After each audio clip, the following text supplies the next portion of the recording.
ټولو نه اول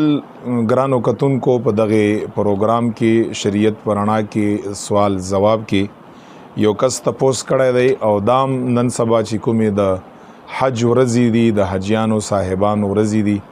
هغو دپاره ډېر ضروري سوال دی.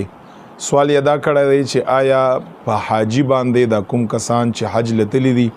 په حاجي باندې د اختر قرباني یو خو په حاجي باندې په حج کې چې کوم انسان حج تمتع یا حج قران کا په هغه حج کې په حاجي باندې قرباني الته لازم او واجب ده. هغه ته د شکر ویل کېږي. هغه د اختر قرباني نه ده چې کوم د اختر د ورځې قرباني کوم واجب ده هغه د شکر دی. د تپوس کړی دی چې آیا په حاجي باندې د اختر قرباني چې دلته مونږ یې ولا په پاکستان کې وکړو یا بل ملک کې د په حج کې وي په بل ملک کې ولا یو خپل کور فرد وکا نو په حاجی باندې د اختر قرباني لازم او واجب ده او کنه. دا یاد لرئ د شریعت کې په دین اسلام کې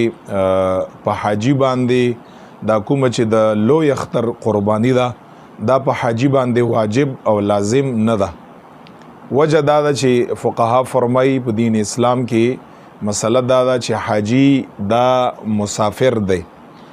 او ځکه چې په یو ځای کې هم چې دی نه په مکه مکرمه کې او نه په مدینه منوره کې په یو ځای کې هم داسې 15 دن په یو ځل باندې 15 دن یې نه تېرېږي او په یو ځای کې 10-12 ورځې تېرې کا بیا مدینه منوره له لاړ شي هلته 10-12 ورځې تېرې کا بیا مکه مکرمه کې منا له لاړ شي عرفات له لاړ شي نو ګرځي را ګرځي حاجي په هغې ځای کې په حج ایامو کې ګرځي را ګرځي په یو ځای باندې ایثار نه وي. نو دی وجنه دا حاجی چې کوم دی دا په سفر کې دی مسافر دی او دا مسله ده د قربانۍ په شرایطو کې چې قرباني دا په مقیم انسان باندې واجب ده په هغه انسان باندې واجب ده چې هغه په کلی کې په حضر کې په سفر کې نه چې کوم نور شرایط دي قربانۍ هغه سره یو شرط پکې دام دی چې دا کسبه مسافر نه مقیم وي. نو حاجی انسان هغه مسافر دی لہذا په حاجی انسان باندې یو قرباني په حج کې ده هغه قرباني 3 قسمه حج دی حج تمتع حج قران او حج افراد. په 2 قسمه حج کې الته قرباني ده چې یو حج قران دی یو حج تمتع ده. الته چې دوی کومه قرباني کا په حج کې نو هغه ته د شکر ویل کېږي هغه د لوی اختر د ورځې قرباني نه ده. هغه خو به الته کوي خو دلته په پاکستان کې د لوی اختر د ورځې قرباني